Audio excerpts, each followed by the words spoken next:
Good evening, everybody. This is day 1109 days, I believe it is. Um, so many days. It's hard to keep in count. And we're moving forward inch by inch. And I'm always apologetic for everyone having to wait so long to get resolution in our son's case because the implications are so far reaching with his CPS complaint, his CID complaint, and it is going to shock you what has actually transpired in his time there at Fort Bliss and what the CID was telling us when call we had to call to find out what was going on with our son. We had to call to find out that he was missing. We had to go to Fort Bliss. We had to be the investigators. We had to find out that he was a whistleblower. We had to find out who is all involved, what is in his file. And it is really alarming that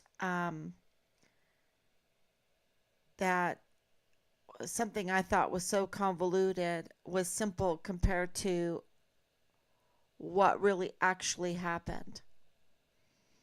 And so it does involve his unit.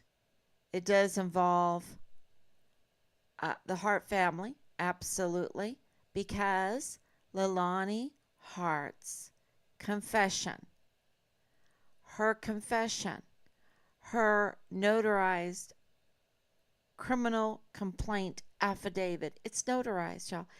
That means it's a sworn affidavit. Okay? Now, does that mean it's true? Well, then she needs to be arrested, right? Because it's a sworn affidavit.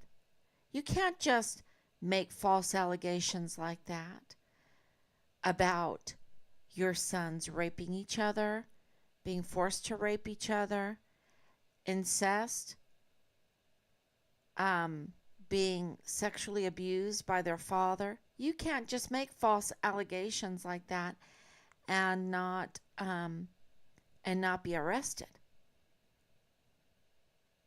not have people up in arms, not where and so not have 30 years of sexual abuse by James Hart. Um, we're finding out more. And you have deaths surrounding it all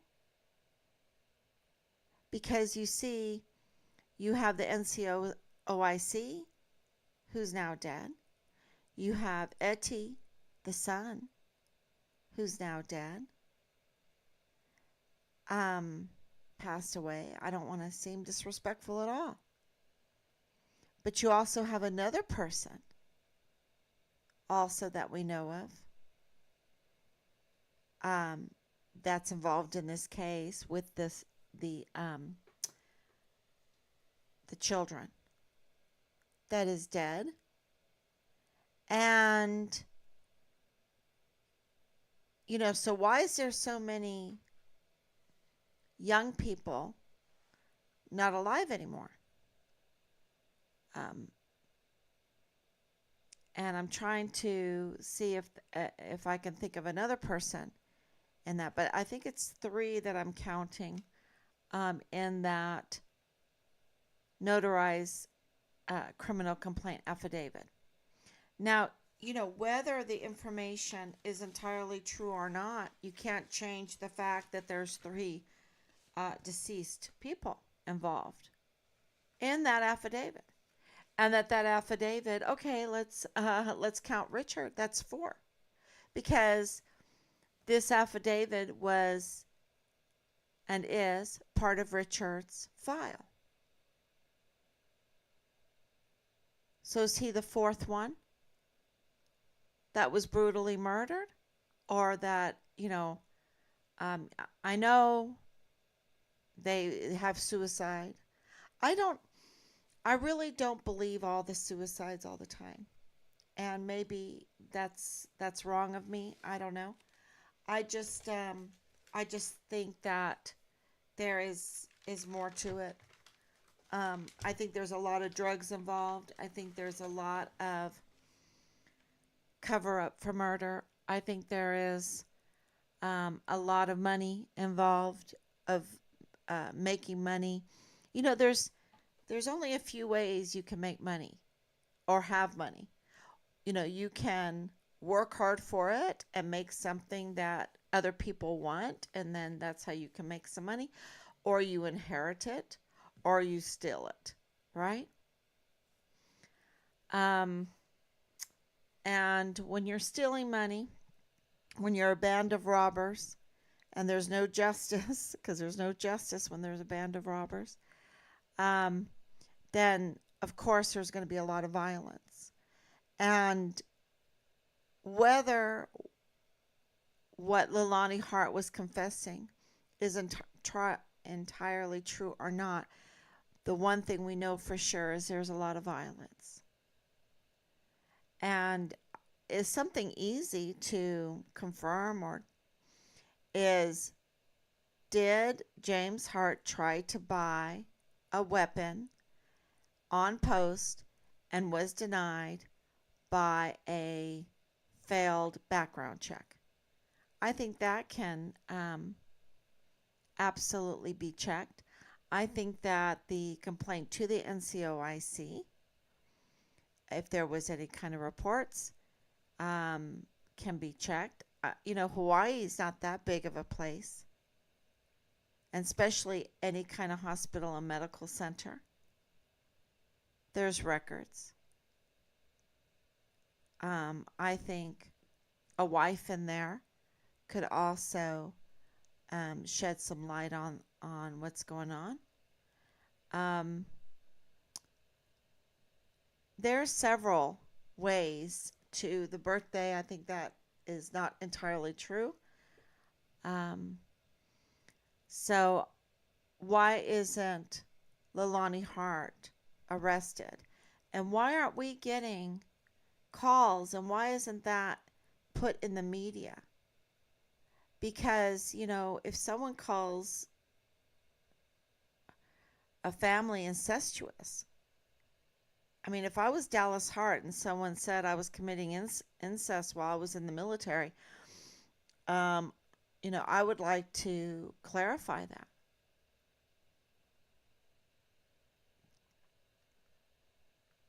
And also um, the sexual assault on the 7-year old in the master bedroom. We just have to go into the parent,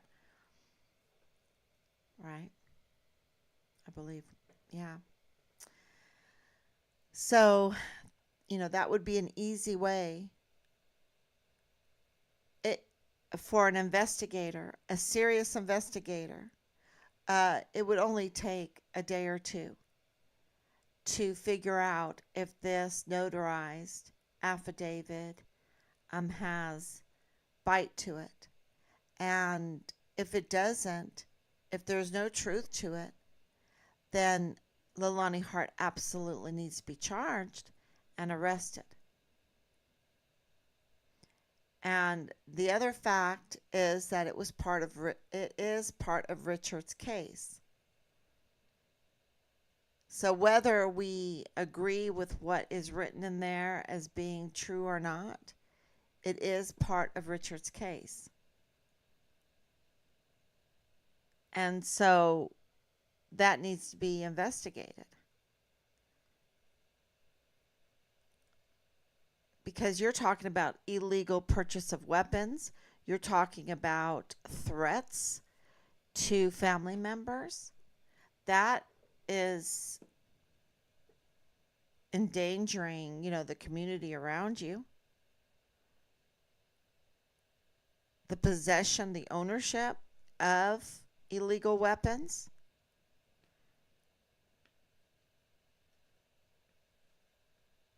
And, you know, the larger question is, why did Lilani Hart feel the need to confess that kind of vile and vulgar business in her family the day before Richard went missing,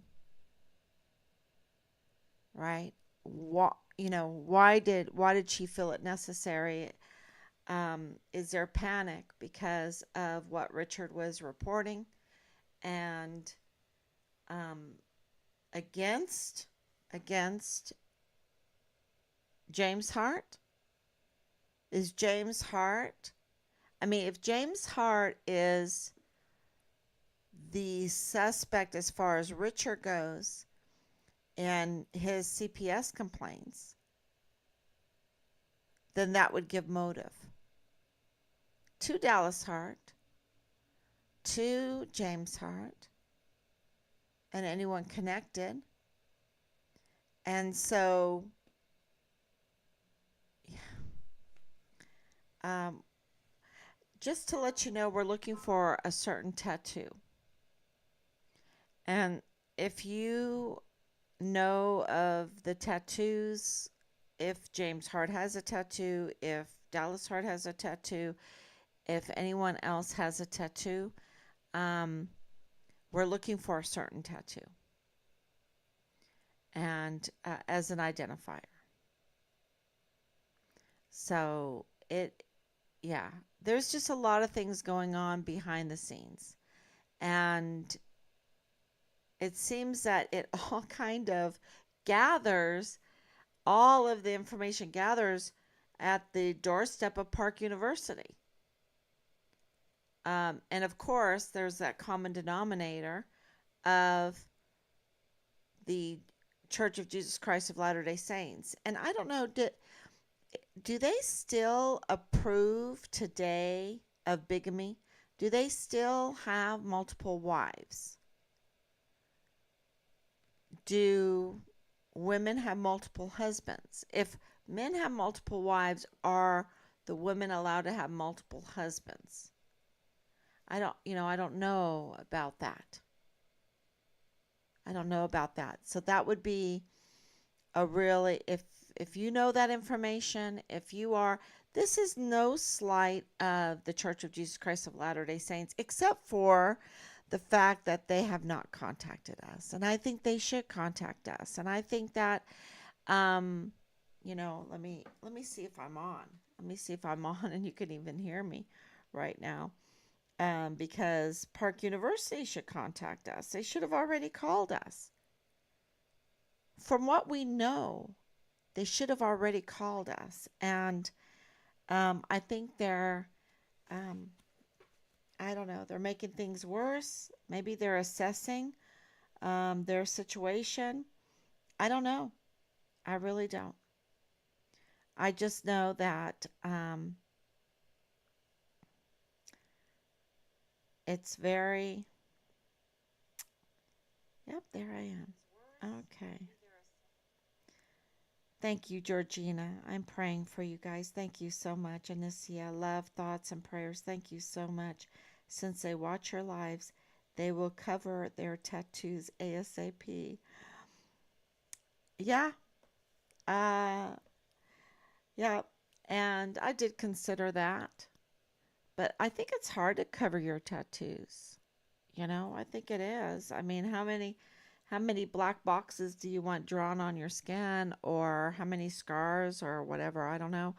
I know that my husband, of course, being a physician assistant, had a really good friend that was a dermatologist, and we went to a conference, and his topic as a dermatologist was tattoos, and he goes, cha-ching, cha-ching.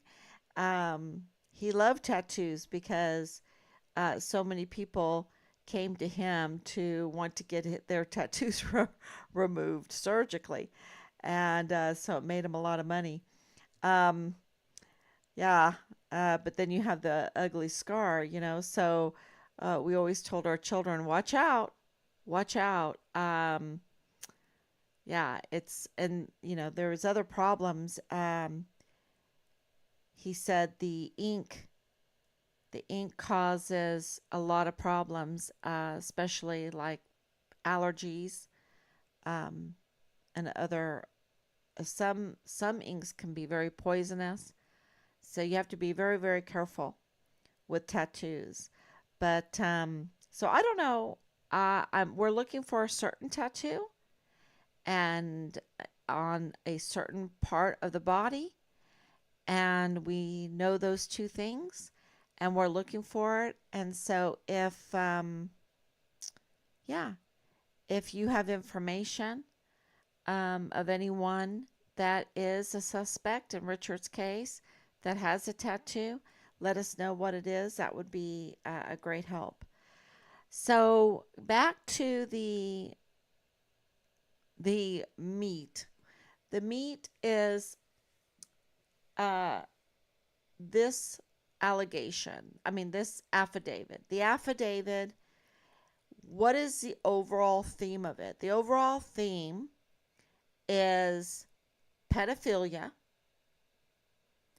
with violence, right? That they're going to have to do some violence to cover up for their pedophilia. That's what the theme of that is. And I think for an investigator, that's a what where they need to start in investigating. Is there this theme of violence to cover up the pedophilia? And is Richard um, connected to the violence because of his CPS complaints and CID complaints? And we know that they have a conflict of interest within the CPS, which um, explains why we've been waiting for so long, years, to get our FOIA answered, which is illegal. They should answer our FOIA. We have the right to know what Richard was complaining about. And I think we would have been very, very startled a couple years ago with the results because of what we think those CPS complaints entail now, because of the entrance of Park University in this investigation and the members at Park, the members involved in Richard's case, um, that are on the faculty or a students um, at Park University. And so this is, and Park University also does internships, and that has become um, that that's something else we have to look into, the internships. And I don't know if there's going to be, all this tampering of files, all of this sanitizing of files, but they offer internships. And, um,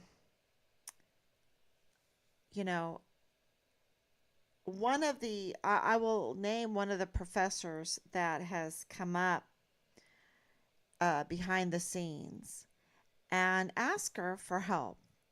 And her name is Ann Ogle. I hope I'm saying her name right. Ann Ogle. Um, because of the courses that she teaches, because of her um, influence with Child Protective Services, um, with her power on Fort Bliss. Of course, Ann Whitehead is the academic director. Of course, you have Thomas Kane as the DES, the chief of security there on Fort Bliss. Um, so you have, you know, the academic director, you have the DES, which controls all of the security footage, um, surveillance footage, the gates, the workers at the gates or the guards at the gates, um, and more.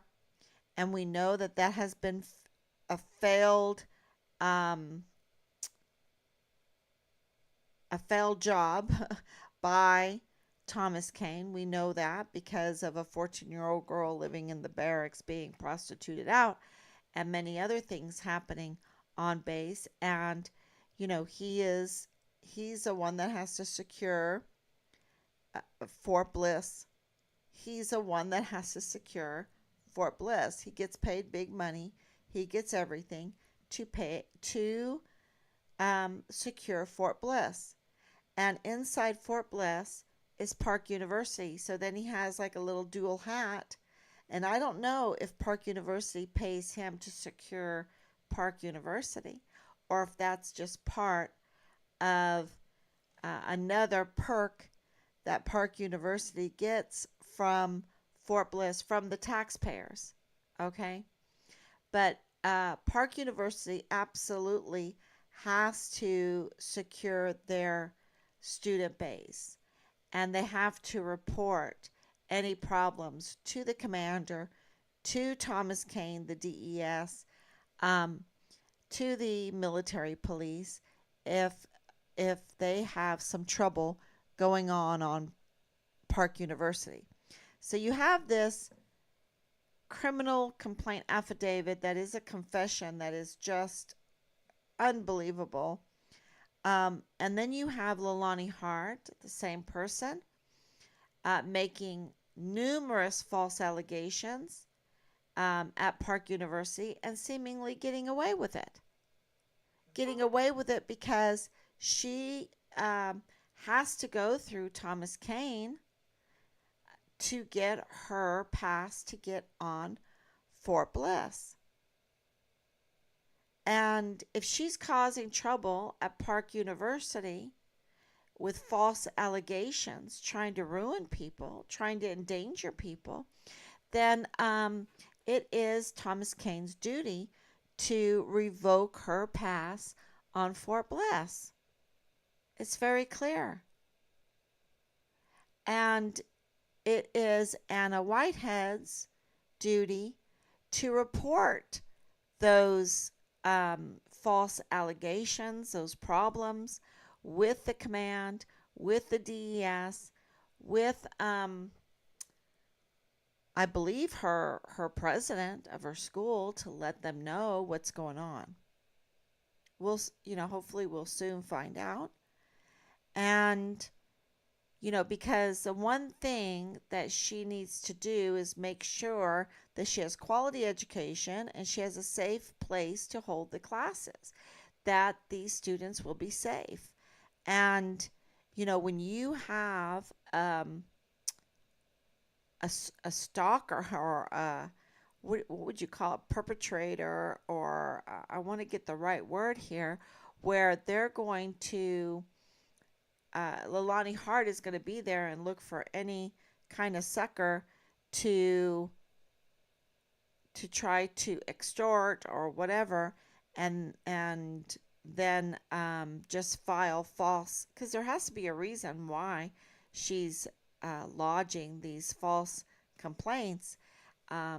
Is she asking for money? Is she asking for favors? Is she asking for um, privileges? What is she asking for? Because you just don't lodge this many multitudes of criminal complaints, sexual harassment against the regional director, John Stewart. You don't do that for nothing. She's asking for, there's an intention to what she's doing, right? So it is really a mess if you have all the problems, all of the people getting hurt. You have children getting hurt. You have her children getting hurt, even one dying as a young adult. His whole life in front of him, and now he's dead. And, she claims it was because he was abused, sexually abused, and all the drugs and the alcohol and the sleepless nights and the lack of relationships, the sadness of the lack of relationships because you've been so abused that it's hard for you to have a relationship. I think that is um, really criminal, absolutely criminal. And of course, the ongoing um, criminality from it all, the grooming of it all, the grooming, the grooming, the grooming. So we have a real pedophile grooming situation on our hands. And it's not just in Richard's case, it is huge. And so I think it's time for us to wake up. And today I got these beautiful videos. Let me see if I got these beautiful videos from my daughter. See if I can bring them up. And they were of my Oma, and that's what I want to play. Of course, it's of Allison. Of course, it's of Rob. We're so young, and Hannah. But it's of my Omi, and I just have to give her so much credit. Um, I have to give her so much credit because she was just a gentle spirit, such a hardworking, amazing person, and it's really because of her. Of course, my parents. Um, but my grandmother really influenced me. My German grandmother, I called her Omi.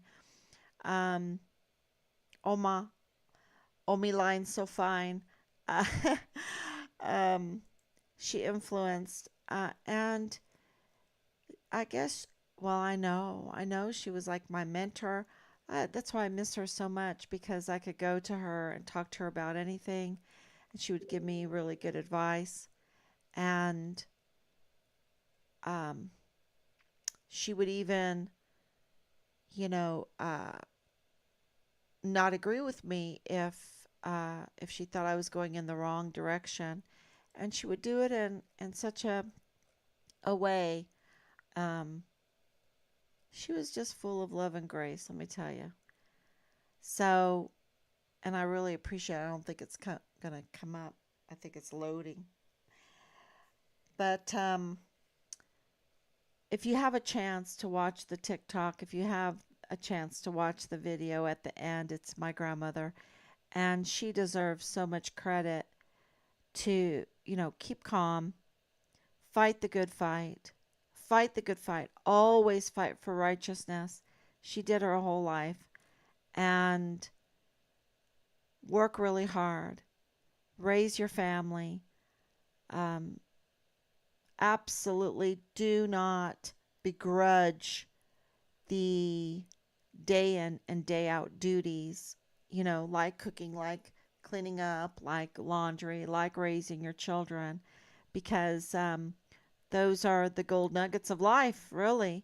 That's what, at the end of the day, it's that consistency that it develops your whole family because there's no family without the chores, right? The chores of taking care of your children and your husband and your wife and your home and your garden and learning things throughout those chores. So don't begrudge them. Learn how to whistle while you're doing the dishes. Um, these were all, she never ever complained about any of that, you know?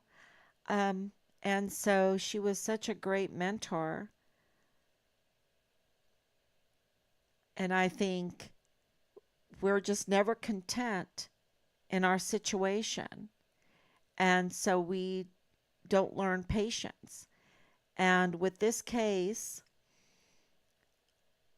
I think what she taught me in patience and to keep going day in and day out every night. Give up whatever little thing you were doing at night and fight for your son. Um, just and that relentless pursuit, small things, inch by inch, morsel by morsel, Operation Hansel and Gretel. You'll find the way. And you might not see things clearly now, but as you go, things will come piece by piece, puzzle piece by puzzle piece. It'll all come together, but you need the patience and you need to work for it and you need to be relentless about it and you need to do it in a graceful way and keep your cool. And so it's of course my faith, but it's um, when you have a mentor,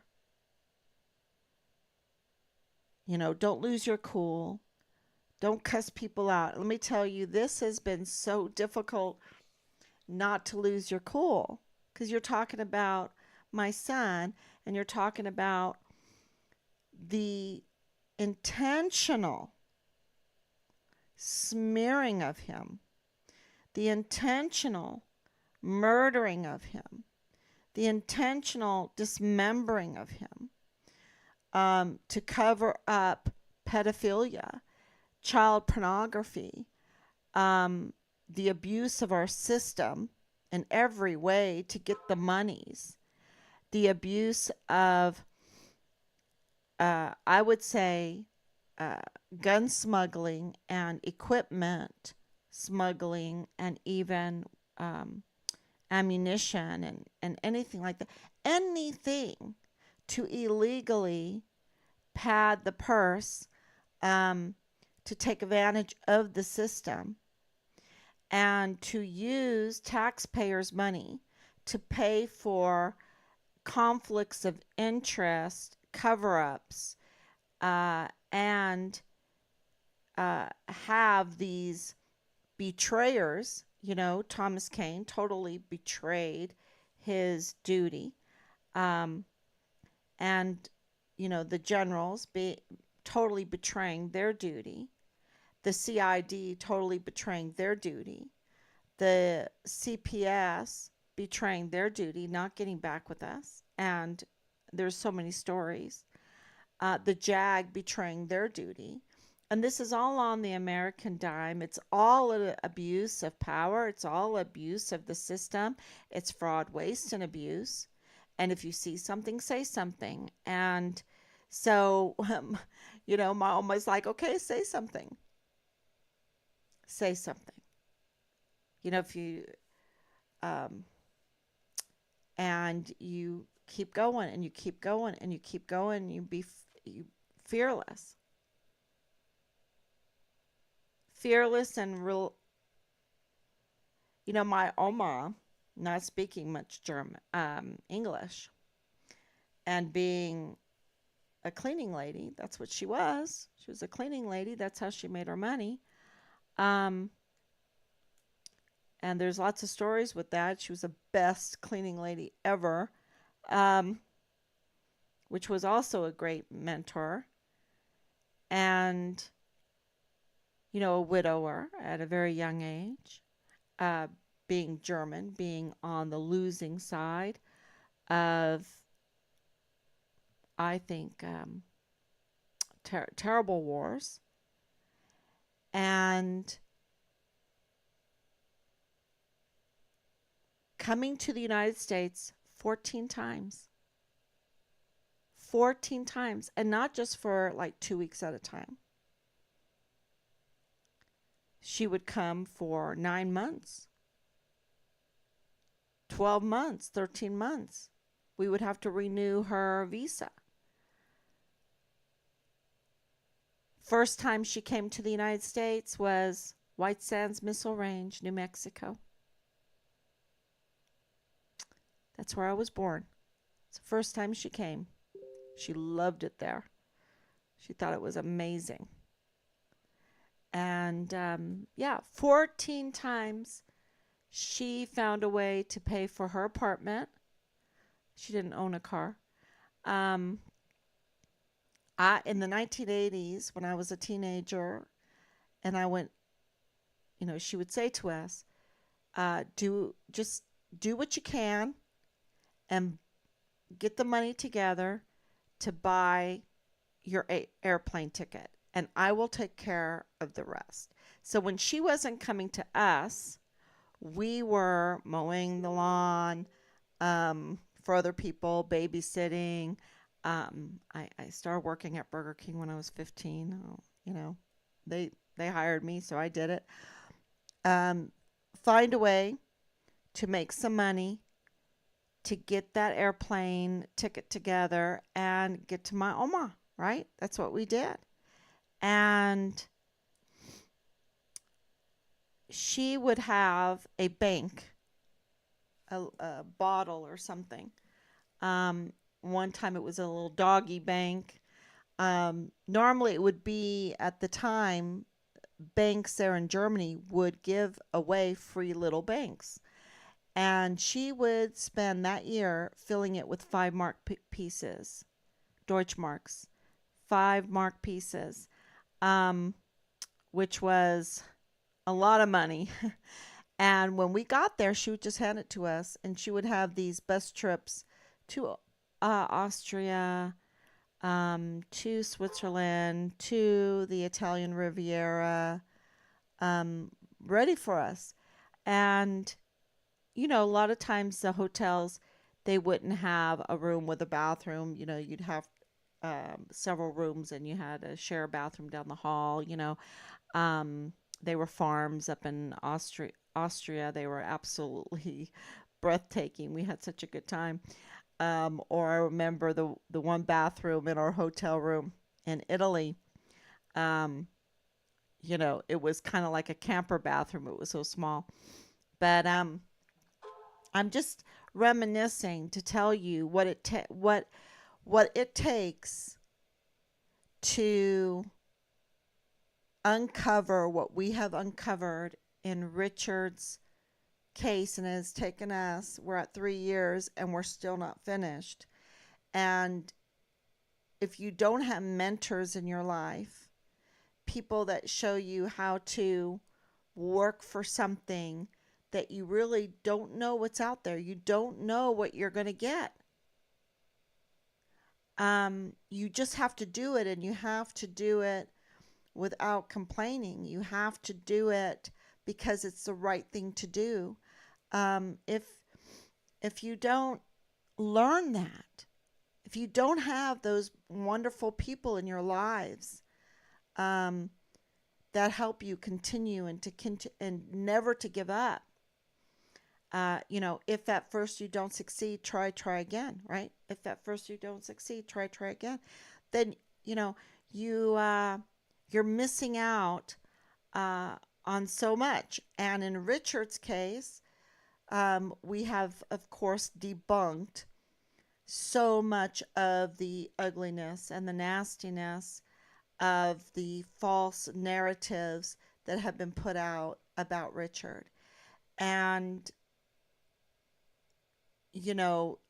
Richard's, we got Amber Chase out there um, talking about Richard, and it, they have a lot to lose to spread the false narratives. They have a lot to lose. And what is their involvement to come on day in and day out like we come on day in and day out? It takes a lot, and they have to have a lot to lose in order to want to pay attention day in and day out. And so, what did they do? What do they know? And we're getting to the bottom of it. And I will tell you, sorry, y'all, but talking about my Oma and seeing her in that video, oh my gosh, she's so beautiful. Oh, here it is. I can play it. Let's see if I can play this. Yeah. Turn this on. Uh-oh. Can you hear me still? Oh no, I don't think you can. Can you hear me? What did I do? Okay. Let me make sure I turn these off. These need to be off, and that needs to be on. Okay. There you go. Let's play this. Oops.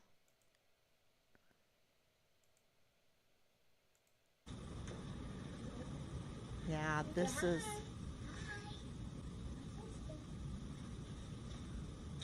Oh, that was nice. This is the birth of Allison. And I hope you have a chance to watch it. Um, this was in Landstuhl, Germany. So Rob was a PA there with ADA. With ADA. um, at Rhine Ordnance Barracks, so ROB. And that's where Allison was born, in Germany. So I'm going to scroll it a little bit ahead. Oh, to my husband. Look how young. How old is she, Hunter? We're so young. 1 day old. Of course, this is before Robert and Richard, and he's in this video. He was saying, you know, okay, we have an Allison, we don't have a Robert. So we went and got ourselves a Robert and a Richard. Here's Oma. Yeah. There's my Oma. There's my absolutely amazing grandmother. I miss her. Oh my gosh. So what's the other video I have here? The other video. Let's turn it down a little bit. I could just turn this off. You don't need the music. But this other video is what I talked about yesterday with Richard, that this face is not Richard. This face right here. This foggy face here of the mystery soldier is 74%. I mean, I was so shocked when I was shown this. This foggy picture here. So, of course, we have this picture compared to Dallas Hart. And, you know, it's all in the 70s. And one of them, I think he must have gotten a nose job or something, because one of them is like 86%. And I'm like, okay, younger, but I don't know.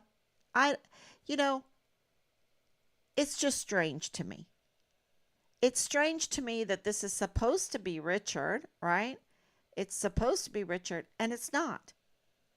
And so, you know, we really have to get Interpol to take that down, because it's not correct.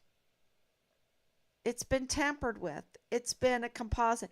And I know all about composites because I've dealt with that for years and years and years with McGuffey's. With my recently for my dad, I did a composite of him.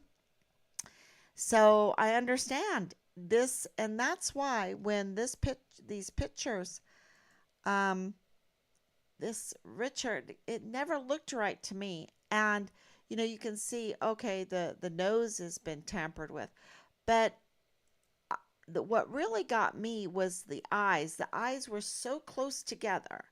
And that's not, you know, Richard is known for his amazing eyes. And his eyes are not these eyes, right? And these are dark eyes. Richard didn't have dark eyes. So this picture, and I will tell you this, in the bolos at the beginning, they all said brown eyes, brown eyes. And I'm like, no, he doesn't have brown eyes. Okay. He has amazing eyes. My grandchildren have amazing eyes. And from Robert and Faith's children. So, yeah, Robert and Richard, amazing eyes. And so this picture really got to me. And I just thought, okay, what did they do here? They overlaid, they manipulated, they tampered with, but it's not Richard. And so Interpol really needs to take that down. So that's one of our goals to get them to take that down. Um, like I said, we're looking for a tattoo and the other there's a lot going on with Park University. So if Park University, we'll see if they can be the hero. They might be the hero in all of this. We asked the Church of Jesus Christ of Latter day Saints to be the hero because they could absolutely tell us different things that's going on and protect a soldier. Protect not just a soldier.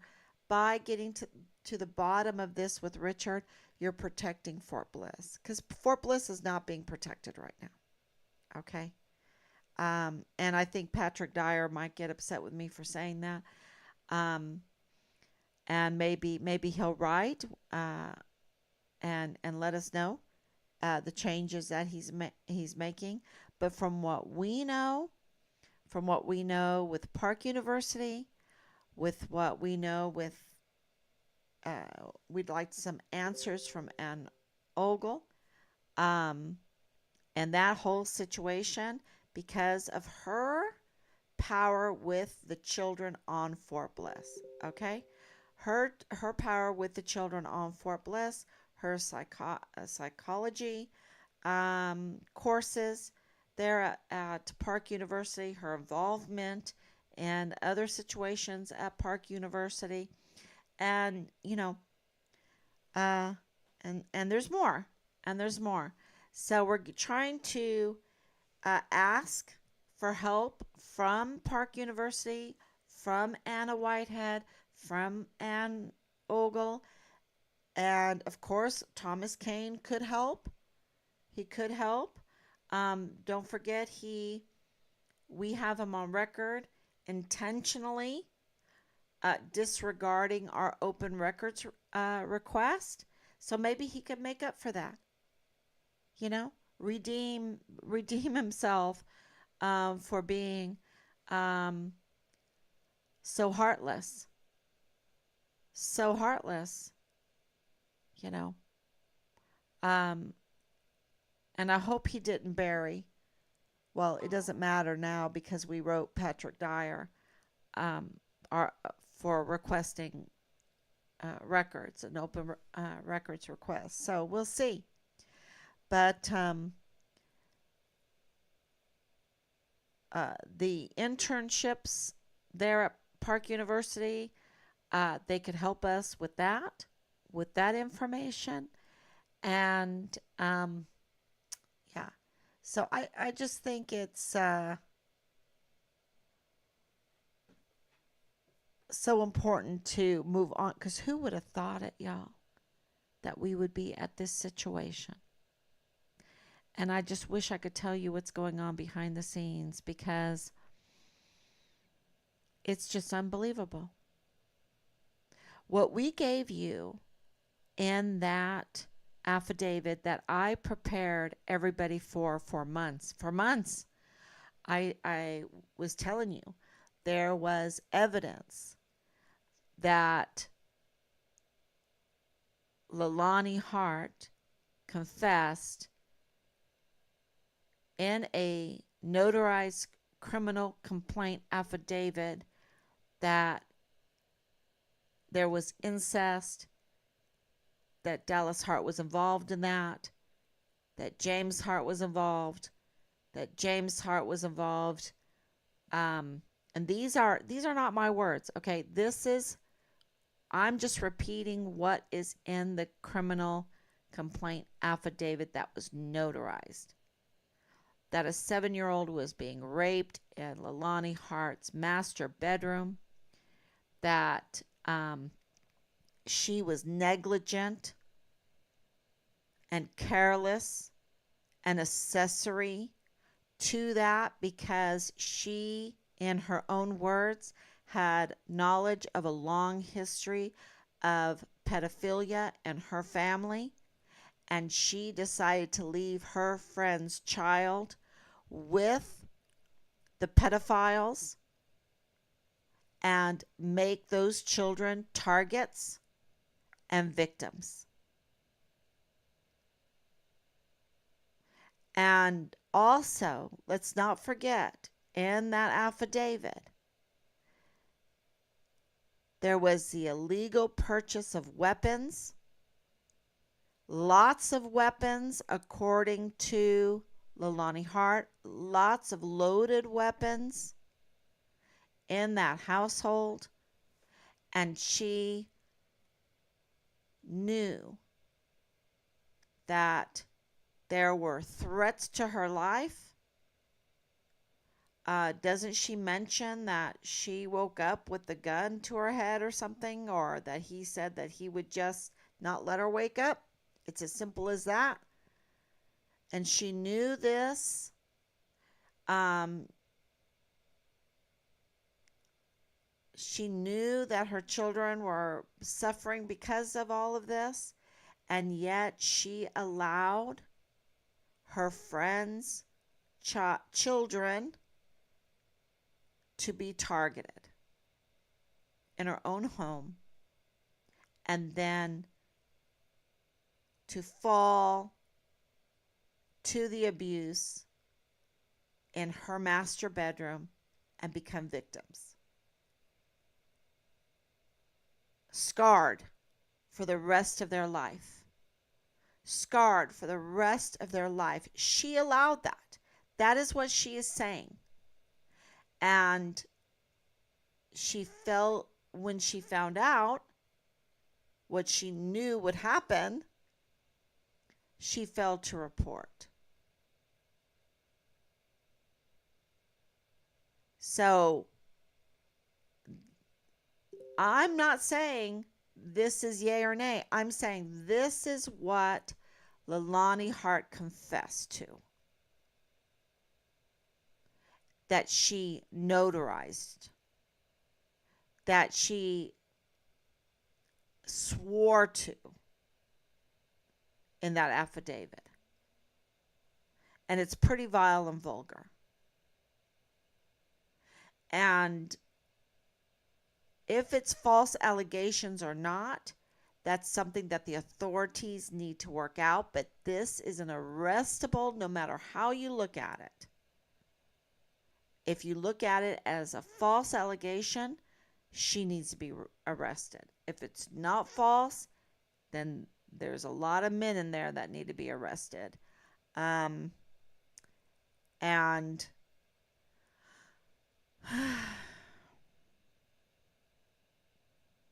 it's so heartbreaking, y'all.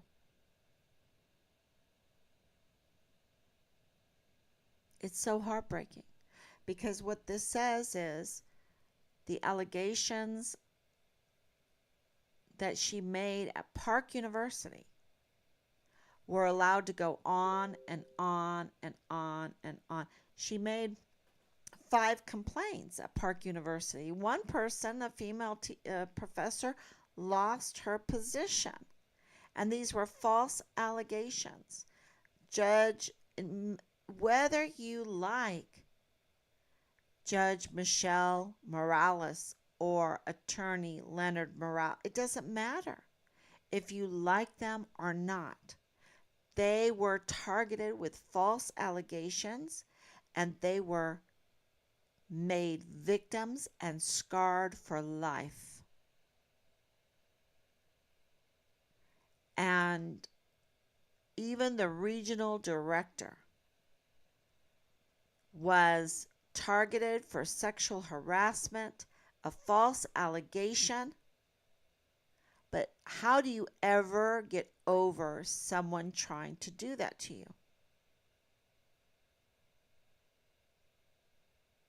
And having to live through, I mean, I know it's not as bad as being sexually assaulted at a young age in Leilani Hart's master bedroom, but you're talking about a regional director his whole life. It's kind of like Jay Pollan, uh, because I really believe that Richard was blowing the whistle on him too. Because how do you get to be so vile and vulgar like he was, and say, is Richard's life more important than mine? Okay, so what did you do to Richard? Are you saying that Richard's dead? I mean, why would you even say something like that? And, you're the first sergeant, you're saying something like that publicly about one of your soldiers? Uh, Something's not right. Something is not right there. Um, so, they had a lot to lose, and Richard was pulling on some, well, stepping on some toes, um, but in the right way, making the complaints. And he was withstanding a lot of retaliation. Don't forget that. He was undergoing waterless waterboarding. He was undergoing constant and severe retaliation for his whistleblowing. And he stood his ground. And because he kept standing and not letting them, you know, trying to train him to suicide or whatever, um, he he was then further targeted. That's what I believe. And um, and he paid the ultimate price. So I'm going to go back onto Facebook to how do I say all that and keep going. Yeah, in memory of Richard, in memory of my grandmother, to fight for justice, fight for what's right, because there's so much to lose. They lost so much in World War One. They lost so much in World War Two. Um, the people of the time, not just Germany. We all did. We lost so many men and women, and someone's putting up the horses that were lost, and so much, so many buildings, so much, of course, loss of life, but also more, more that I don't even know if we're able to list it all. I mean, my mother never had a father.